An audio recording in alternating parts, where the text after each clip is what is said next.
देखिए, कल हम लोगों ने जो वीडियो किया था वो लाइट का था, प्रकाश का था, और आज हम लोग करने वाले हैं उसके एमसीक्यूज़। ठीक है, तो देखिए सबसे पहला प्रश्न है कि निम्नलिखित में से किस विकिरण में ऊर्जा प्रति क्वांटम सर्वाधिक होगी। तो इसका आंसर होगा 200 से लेके 280 nm। ठीक है, देखिए तरंग दैर्ध्य की जो न्यूनतम जो रेंज होती है वो वाली विकिरण में प्रति क्वांटम ऊर्जा सर्वाधिक होती है। तो इसका बी विकल्प बिल्कुल सही हो जाएगा। क्वेश्चन नंबर 2 है आपका कि सौर विकिरण में निम्नलिखित में से किस परास में दिखता है। तो किस में दिखता है आपका 400। ठीक है, 400 हो गया तो आपका 400 से 700 nm। पृथ्वी पर आने वाले सौर विकिरणों का परास 100 नैनोमीटर से 10⁶ nm तक विस्तृत होता है, और इस सौर विकिरण को पराबैंगनी विकिरण या जिसको बोलते हैं परास 100 nm से लेके 400 nm होता है। दृश्य प्रकाश जो होता है वो परास उसका होता है 400 nm से लेके 700 nm, और अवरक्त विकिरण जो होती है वो होती है 700 nm से लेके 10⁶ nm में विभाजित की जा सकती है। आते तीसरे नंबर में कि देखिए दृश्य प्रकाश का तरंग दैर्घ्यमान प्रसार होता है, तो वो किस में होता है, वो होता है 390 से लेके 760 nm तक का होता है। ठीक है ना। अब आते हैं जरा प्रश्न नंबर 3 के एक्सप्लेनेशन के बारे में। देखिए जो दृश्य प्रकाश का मतलब क्या होता है, वो प्रकाश जो दिखाई दे आपको। विद्युत चुंबकीय विकिरणों का वह भाग होता है जो मानवीय आँखों द्वारा देखा जा सकता है। यदि एक समान मानवीय आँख 390 nm से लेके 750 nm तरंग दैर्ध्य के बीच में विद्युत चुंबकीय विकिरणों को स्पष्ट रूप से देखी जा सकती है। प्रश्न नंबर 4 क्या है, 4 नंबर का प्रश्न कहता है कि मानव आँख दृश्य प्रकाश के जिस तरंग दैर्ध्य के लिए सर्वाधिक सुग्राही होती है वह तरंग दैर्ध्य कितना होता है। वह तरंग दैर्ध्य होता है दोस्तों 5500 एंगस्ट्रॉम।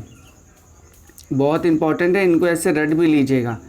मानव आँख दृश्य प्रकाश के जो आप देखेंगे कि लगभग 550 एंगस्ट्रॉम से लेके 555 नैनोमीटर तरंग दैर्ध्य के लिए सर्वाधिक सुग्राही होती है। ज्ञातव्य है कि जो दृश्य प्रकाश के तरंग दैर्ध्य 400 nm से लेके 700 nm तक क्या होती है, और मानव नेत्र जो होता है वो दृश्य प्रकाश के मध्यम तरंग दैर्ध्य वाली किरणों के विशेषकर पीले हरे रंग की प्रकाश की किरणें तरंग दैर्ध्य 555 nm के प्रति सर्वाधिक सुग्राही होती है। अतः इसका जो विकल्प है वो बी बिल्कुल सही हो जाएगा।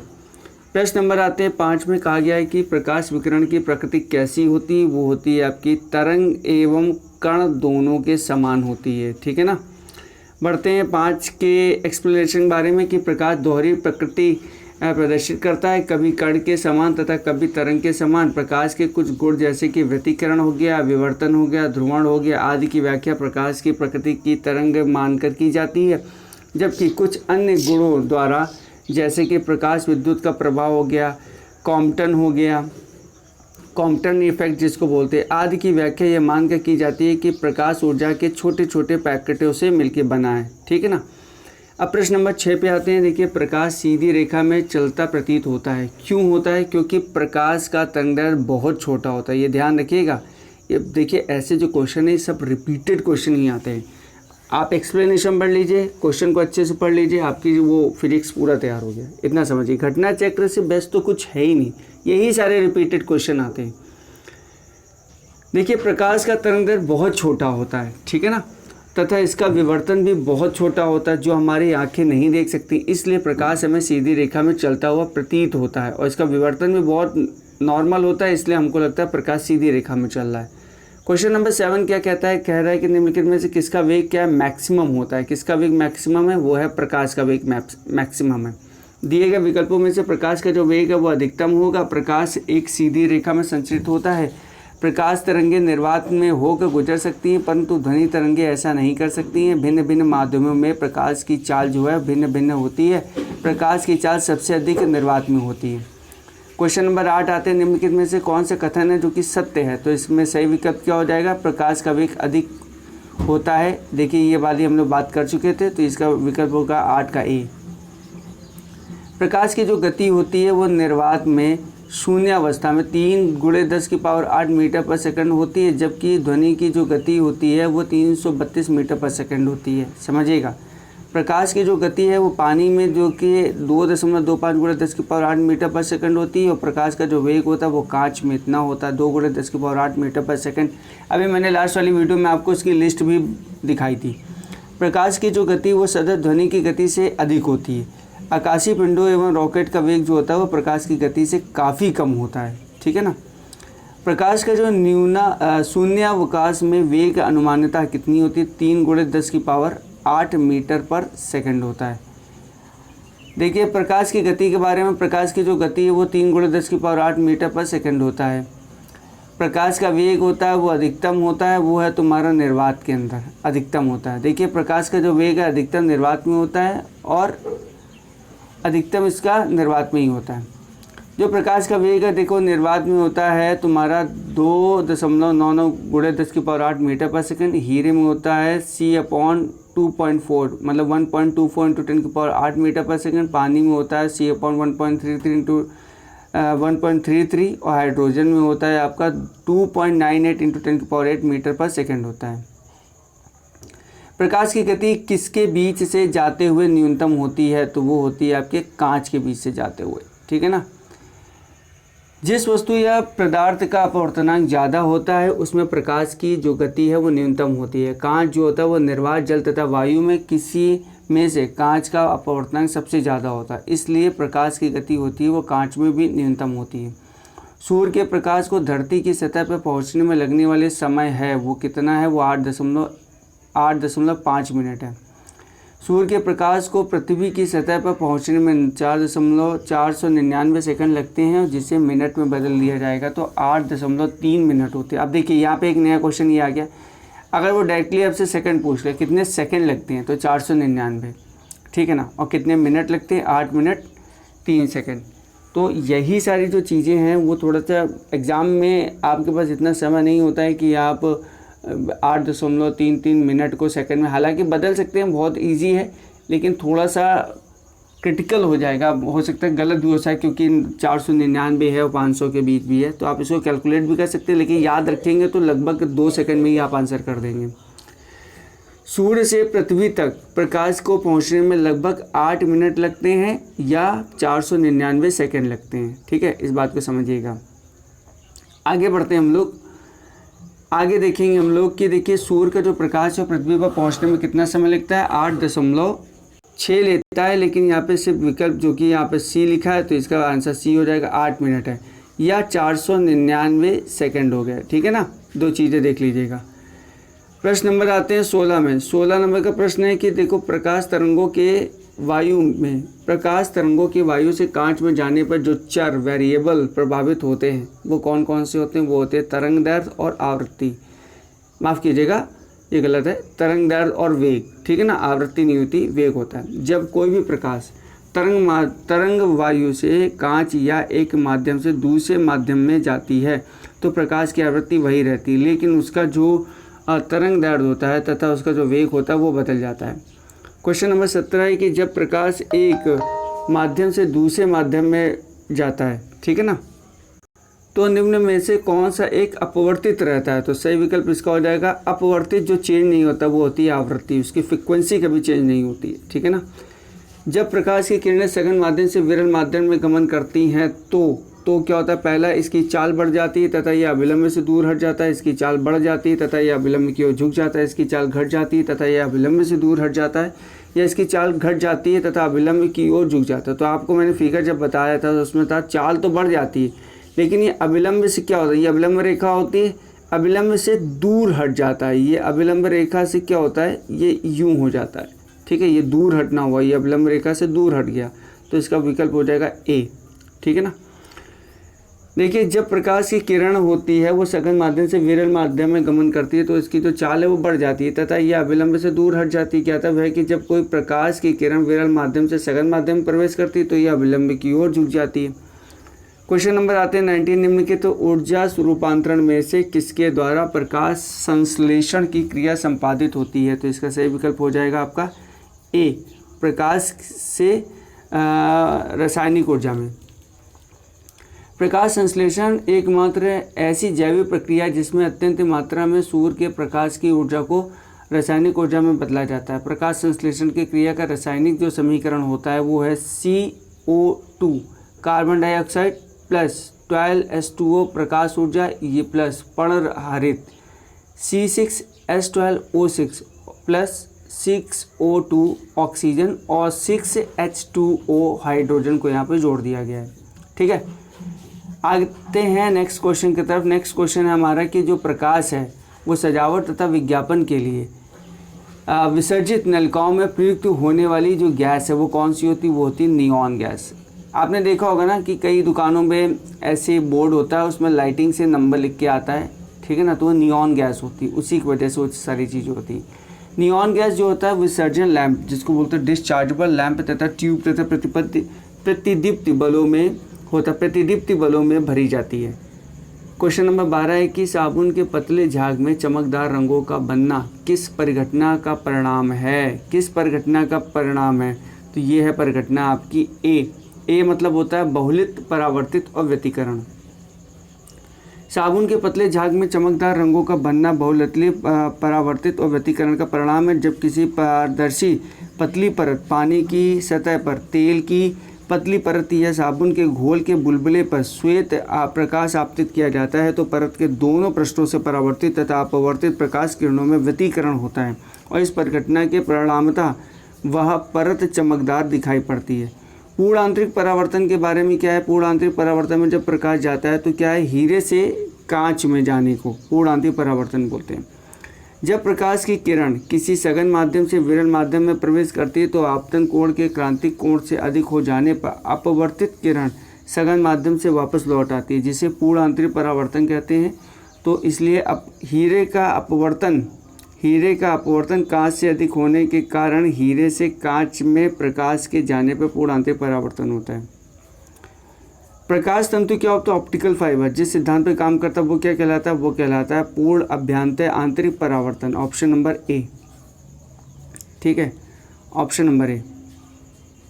प्रकाशीय तंतु जिसको ऑप्टिकल फाइबर जो कांच, सिलिका तथा प्लास्टिक से निर्मित होता है, अत्यधिक पतली बेलनाकार खोखली नलिकाएं होती हैं जो प्रकाश के पूर्ण आंतरिक परावर्तन के सिद्धांत पर कार्य करती है। इसमें प्रकाश ऊर्जा का किसी प्रकार का क्षय नहीं होता है।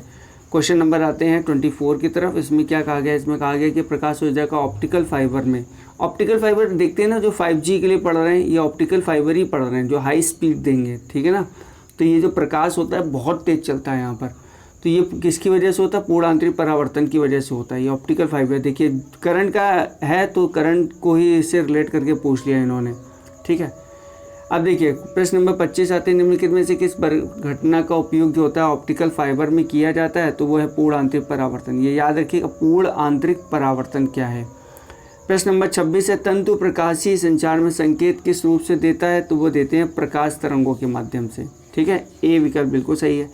देखिए तंतु प्रकाशीय संचार एक प्रणाली है जिसमें कि सूचनाएं की जानकारी एक स्थान से दूसरे स्थान तक ऑप्टिकल फाइबर के माध्यम से प्रकाश बिंदु के रूप में भेजी जाती है। किसके? ऑप्टिकल फाइबर के माध्यम से। ऑप्टिकल फाइबर किस पे काम करता है? वो करता है पूर्ण आंतरिक परावर्तन पे। तो ऑप्टिकल फाइबर के माध्यम से सूचनाओं की जानकारी एक स्थान से दूसरे स्थान पर भेजी जाती है। प्रश्न नंबर आते हैं 27 की तरफ, देखते हैं। निम्न के कथनों पर विचार करना है। कैसे? नंबर 1 है, तंतु प्रकाशीय पूर्ण आंतरिक परावर्तन सिद्धांत पर आधारित है। दूसरा, प्रकाशीय तंतु जो होता है वो संचार तंत्र में ऊर्जा उपयोग अत्यधिक कम होता है। तीसरा है, प्रकाशीय तंतु जो होता है वो संचार रेडियो आवृत्ति अवरोधों से मुक्त होता है। चौथा है, भारत में प्रकाशीय तंतु के निर्माण में रिलायंस उद्योग समूह सन्नद्ध है। तो देखिए इसका जो सही विकल्प हो जाएगा 1, 2, 3 बिल्कुल इसका सही हो जाएगा। ये कुछ करंट अफेयर से भी इन्होंने जोड़ के दे दिया था, तो ये अच्छे एग्ज़ाम में आते हैं। अब ये देखिए कितनी बार रिपीट हुआ है किन किन एग्ज़ामों में।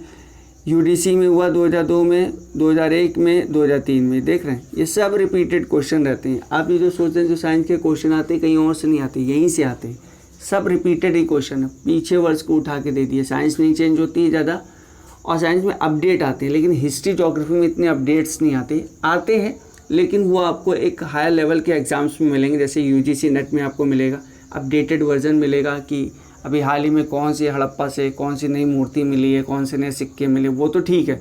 लेकिन ये जो आपके वनडे एग्ज़ाम्स होते हैं या एटलीस्ट कह सकते पीसेस के भी एग्ज़ाम होते हैं, उसमें भी इतना अपडेटेड नहीं आता है। हिस्ट्री का। ठीक है, बढ़ते हैं आगे की तरफ आते हैं। हाँ, इसका एक्सप्लेनेशन देखना बहुत ज़रूरी है। देखिए, प्रकाश तंतु जो होता है या ऑप्टिकल फाइबर, दोनों का एक ही है, प्रकाश तंतु या ऑप्टिकल फाइबर, नाम एक ही होता है, ये ध्यान रखिएगा। सिलिका से बनी पतली बेलनाकार नलिकाएं होती हैं, पतली सी बेलनाकार नलिकाएं होती हैं, बिल्कुल कांच की तरह दिखती हैं। ठीक है, और किसकी बनी होती है? सिलिका से, जो प्रकाश के पूर्ण आंतरिक परावर्तन के सिद्धांत पे काम करती है। इसमें प्रकाश ऊर्जा का किसी प्रकार का क्षय नहीं होता। प्रकाशीय जो तंतु है, मतलब ऑप्टिकल जो फाइबर है, वो तंत्र में ऊर्जा उपभोग अत्यधिक कम होता है। ये विद्युत चुंबकीय अवरोध और रेडियो आवृत्ति अवरोधों से मुक्त होती है। वर्ष 2000 में स्टारलाइट कंपनी समूह द्वारा भारत में प्रकाशीय तंतु का निर्माण प्रारंभ किया गया था, न कि रिलायंस उद्योग के द्वारा। ठीक है ना, तो इस बात को ध्यान रखना है। कौन सी कंपनी थी? स्टारलाइट। क्वेश्चन नंबर 28 है, मरीजों के पेट के अंदर का परीक्षण करने के लिए डॉक्टर द्वारा प्रयुक्त एंडोस्कोपी होती है। एंडोस्कोपी में क्या चीज़ का यूज़ किया जाता है? तो देखिए, प्रकाश का सकल आंतरिक परावर्तन। एंडोस्कोपी होती है, एक छोटी सी रॉड होती है, उसमें एक कैमरा होता है और पीछे ट्यूब होता है। तो देख लीजिएगा, गूगल करेंगे तो एंडोस्कोपी आपको समझ में आ जाएगा कि एंडोस्कोपी कैसी होती है। ये तब होता है जब आपकी बॉडी में कोई ऐसी बीमारी है जो कि किसी भी प्रकार के रिपोर्ट में नहीं आ रही और आपको उससे वो पीड़ित है, तब एंडोस्कोपी करते हैं, अंदर देखते हैं कि किस टाइप की जख्म है या किस टाइप के बैक्टीरिया, इन सब चीज़ों का परीक्षण करते हैं। एंडोस्कोपी में जो फाइबर ऑप्टिकल है तकनीकी का प्रयोग होता है तथा यह प्रकाश के सकल आंतरिक परावर्तन के सिद्धांत पे काम करता है। एक एंडोस्कोपी क्या होता है? एक एंडोस्कोपी होता है क्योंकि एंडोस्कोपी के बारे में अभी हम लोगों ने पढ़ा था। एंडोस्कोपी एक चिकित्सीय उपकरण होता है, लेकिन यहाँ पे ऐसा कोई ऑप्शन तो है नहीं, तो इनमें से कोई नहीं है। कैमरा बोल रहे हैं, नहीं, गलत है। सरल सूक्ष्मदर्शी भी नहीं है, संकीर्ण सूक्ष्मदर्शी भी नहीं है। एक एंडोस्कोपी एक चिकित्सीय उपक्रम है। देखिए, इस कैमरे का, अगर इसको कैमरा कहा जाएगा तो बिल्कुल बेकार है, क्योंकि एक पतली, लंबी और लचीली नली होती है। मैंने अभी आपको बताया था, एक पतली, लंबी और लचीली नली होती है। ठीक है ना, इसमें देखेंगे कि आंतरिक भागों का चित्र लेने के लिए करते हैं। इसे मानव के प्राकृतिक क्षेत्र जैसे कि मुंह, नाक, कान, ठीक है, ये सब ऐसी जगह जहाँ से कोई चीज़ प्रवेश करा के अंदर मतलब भेजी जा सके। ठीक है ना, मृग मरीचिका का बनना। मृग मरीचिका समझते हैं? मृग मरीचिका का मतलब होता है कि जब आप रेगिस्तान में रहते हैं तो आपको लगता है कि वो दूर में पानी है लेकिन पानी दिखता नहीं है, तो ये मृग मरीचिका होती है। ठीक है ना, तो ये हो जाएगा आपका पूर्ण आंतरिक परावर्तन पे काम करता है। देखिए, प्रकाशीय तंतु भी पूर्ण आंतरिक परावर्तन पे काम करता है, मृग मरीचिका भी होती है, वो भी पूर्ण आंतरिक परावर्तन पे ही कार्य करती है। आगे बढ़ेंगे हम लोग। प्रश्न नंबर, इसी के बारे में थोड़ा एक्सप्लेनेशन देख लीजिए। देखिए, मृग मरीचिका जिसको बोलते हैं मेरेज, एक प्रकार का वायुमंडलीय दृष्टि भ्रमक है। मैंने क्या कहा? दृष्टि भ्रमक का मतलब क्या है? वायुमंडल से बनता है। लगेगा आपको वहाँ पे पानी है, लेकिन वहाँ पे पानी नहीं होगा, तो ये आपको लगेगा, इसको ये बोलते हैं दृष्टि भ्रमक होता है। अगली बार क्वेश्चन ऐसे भी आ सकता है कि क्या इनमें से कौन सा दृष्टि भ्रमक है? ऑप्शन दे सकते हैं, मृग मरीचिका, और भी कई सारे ऑप्शन हो सकते हैं, तो इसको भी ध्यान में रखिएगा। जिसमें प्रेक्षक जो होता है अस्तित्वहीन जलाशय एवं दूरस्थ वस्तु के उल्टे या बड़े होने पर प्रतिबंधित होता है, प्रतिबिंब होता है। अन्य अनेक प्रकार के विरूपण देखता है। वस्तु और प्रेक्षक के बीच की जो दूरी है वो कम होने पर प्रेक्षक का जो भ्रम है वो दूर होता है और वह विरूपित प्रतिबिंब में नहीं देख पाता है। मरीचिका वायुमंडलीय आवर्तन का एक अनोखा आश्चर्यजनक प्रभाव है जो आमतौर पर गर्म रेगिस्तानों में दिखाई पड़ती है। रेगिस्तान में दिन के समय जब भूमि के निकट की वायु की परतें गर्म हो जाती हैं तब वह विरल हो जाती हैं और ऊपर की जो ठंडी परतों की अपेक्षा कम अपवर्तन होता है। अतः किसी सुदूर वस्तु से आने वाले प्रकाश जो जो हवा की परतों से अपवर्तित होता है त्यों त्यों वह विलंब की ओर अधिकाधिक विचलित होता है। अतः पूर्ण आंतरिक परावर्तन पूर्ण आंतरिक रूप से परावर्तित हो जाता है। प्रेक्षक वस्तु का उल्टा काल्पनिक को उल्टा प्रतिबिंब में देखता है।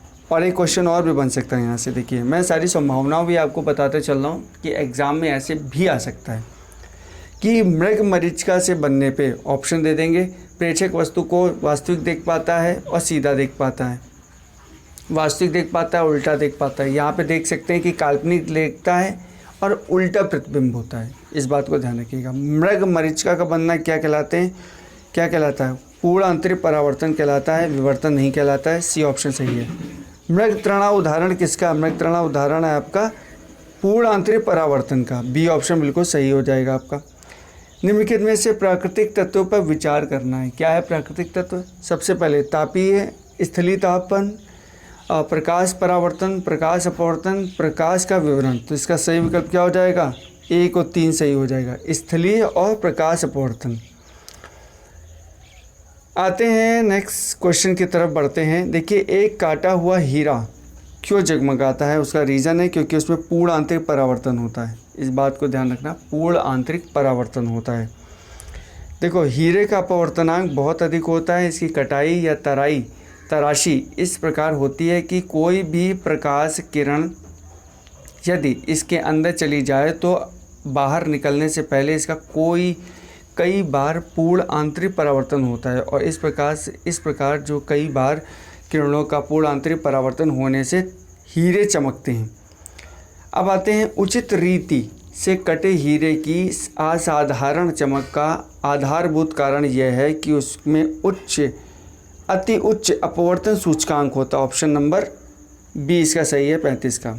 हीरे के चमकने का जो प्रमुख कारण इसका पूर्ण आंतरिक परावर्तन ही है। चूँकि हीरे का अपवर्तनांक बहुत अधिक 2.42 होने के कारण इसका जो क्रांतिक कोण होता है वो केवल 24 डिग्री का होता है। अतः जब विशेष रूप से काटे गए हीरे के अंदर प्रकाश पड़ता है तो हीरों के पृष्ठों पर बार बार पूर्ण आंतरिक परावर्तन होता है। ठीक है ना। क्वेश्चन नंबर 36 आते हैं कि एक कटा हुआ हीरा जगमगाने के साथ चमकता है। तो इसका सही विकल्प क्या होगा? ए हो जाएगा, पूर्ण आंतरिक परावर्तन के कारण।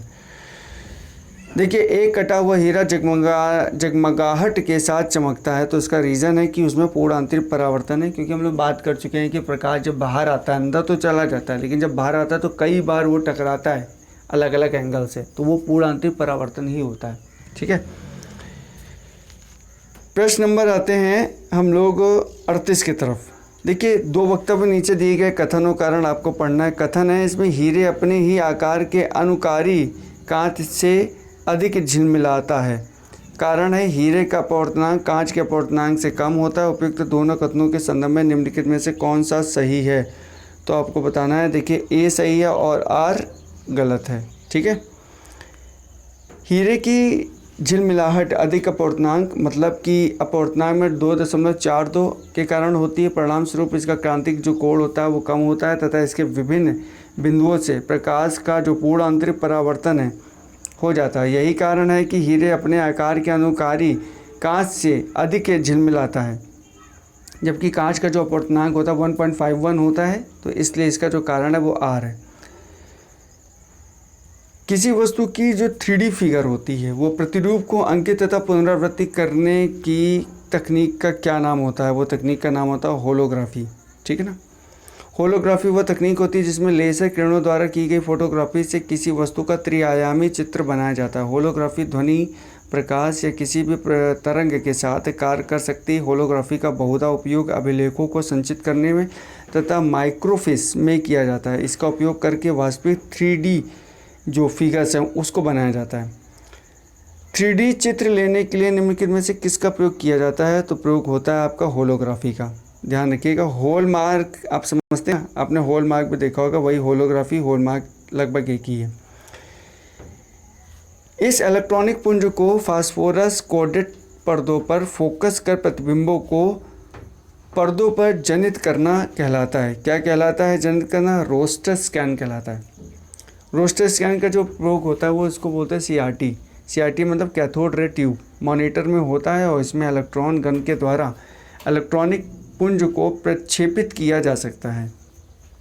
क्वेश्चन नंबर आते हैं 42 पे। 42 का क्वेश्चन है कि देखिए, रमन जो प्रभाव है, रमन इफेक्ट का जो प्रयोग होता है वो प्रकाश की उन किरणों से संबंधित है जो आर पार में दिखाई देती हैं। तो ऑप्शन नंबर आपका हो जाएगा सभी पारदर्शी किरणों में। ठीक है। रमन प्रभाव के कारण देखिए क्या होता है कि जो एकल तरंग होती है वो प्रकाश किरणें जब किसी भी पारदर्शी माध्यम जैसे कि ठोस, द्रव, गैस में गुजरती है तब उसके प्रकीर्णन किरणों का अध्ययन किया जाता है और इसमें मूल प्रकाश की किरणों के अतिरिक्त स्थिर अंतर तथा बहुत कम तीव्रता की किरणें भी उपस्थित होती हैं। इन किरणों को रमन इफेक्ट भी बोलते हैं। ध्वनि की पुनरुत्पादन रिप्रोड्यूसिंग के लिए एक सीडी कॉम्पैक्ट डिस्क मतलब ऑडियो प्लेयर में प्रयुक्त होता है। ठीक है, तो इसका सही विकल्प होगा लेज़र बीम। देखो सीडी प्लेयर में प्रयुक्त लेंस जो होता है वो पराबैंगनी लेंस से प्रकाश को उत्सर्जित करता है जो सीडी की चमकदार सतह से परावर्तित होकर ध्वनि उत्पन्न करता है। जब एक सीडी मतलब ऑडियो वीडियो प्रणाली में प्रयुक्त होने वाली कॉम्पैक्ट डिस्क सूर्य के प्रकाश में देखी जाती है तो इंद्रधनुष के समान रंग दिखाई पड़ता है और इसकी जो व्याख्या की जा सकती है। तो इसका विकल्प हो जाएगा ए, बिल्कुल सही है, परावर्तन एवं विवर्तन की परिघटनाओं के आधार पर। तो ऑप्शन नंबर यहाँ पर ए बिल्कुल राइट है यहाँ पे। ठीक है ना, बढ़ते हैं प्रश्न नंबर नेक्स्ट की तरफ। इसके बारे में देख लेते हैं कि ऑडियो और वीडियो प्रणाली में प्रयुक्त होने वाले कॉम्पैक्ट डिस्क में सतह पर सुरक्षात्मक लैकर कोटिंग होती है जो कि थिन फिल्म की भांति कार्य करती है और परावर्तन एवं विवर्तन की परिघटना के लिए जिम्मेदार होती है। यही जो होता है वो सीडी को सूर्य के प्रकाश में देखने पर तरंग इंद्रधनुष रंग दिखाई देने का कारण होता है। क्वेश्चन नंबर 45 निम्नलिखित कथनों पर विचार करना है। कौन से विचार आपको देख लीजिए, इसका जो सही विकल्प हो जाएगा वो इसका डी राइट आंसर हो जाएगा, थर्ड और फोर्थ। ठीक है, अब इसको पॉज करके आप पढ़ सकते हैं, इसको पॉज कर लीजिए और पढ़ लीजिएगा। क्वेश्चन नंबर आते हैं 46 पे। देखिए कथन है कि एक चलचित्र में पूरी फिल्म के एक सिरे से दूसरे सिरे पर समानता 24 फ्रेम होते हैं और जो कि प्रति सेकंड प्रक्षेपित होते हैं। कारण है कि आँख की रेटिना पर निर्मित जो प्रतिबिंब है वो दीपन हटाने के बाद 0.1 सेकंड तक बना रहता है। तो इसका सही विकल्प क्या हो जाएगा, सी इज़ अ राइट आंसर हो जाएगा। 47 नंबर का क्वेश्चन है दूरदर्शन के संकेत एक निश्चित दूरी के बाद नहीं मिल सकते। उसका रीज़न ये है कि उसमें पृथ्वी की सतह पर वक्राकार होता है। ठीक है ना, पृथ्वी की जो सतह होती है वो वक्राकार। देखिए दूरदर्शन के जो संकेत एक निश्चित दूरी के बाद नहीं मिल सकते क्योंकि सिग्नल जो होता है ना वो पृथ्वी की सतह से ना टकराया कर आगे बढ़ जाएगा। क्वेश्चन नंबर 48 है कि दूरदर्शन प्रसारण में जो श्रव्य संकेतों का प्रेक्षण करने के लिए प्रयुक्त तकनीक क्या है, वो आवृत्ति मॉड्यूलर है। क्वेश्चन नंबर इसका आप एक्सप्लेनेशन देख सकते हैं। 49 में आते हैं कि दृष्टिपटल जो रेटिना पर जो चित्र बनता है वो कैसा बनता है, वो बनेगा आपका छोटा और उल्टा बनेगा, ऑप्शन नंबर सी। इसका एक्सप्लेनेशन मैं आपको पढ़ा चुका हूँ। और क्वेश्चन नंबर आते हैं 50 पे। अभिनेत्र लेंस द्वारा किसी वस्तु का किस प्रकार का प्रतिबिंब रेटिना पर बनाया जाता है, तो वो आपका सी विकल्प, उल्टा और वास्तविक। दोस्तों आज के लिए इतना ही रखते हैं, नेक्स्ट वीडियो में जल्द मिलते हैं। Thanks a lot, keep watching, God bless you all.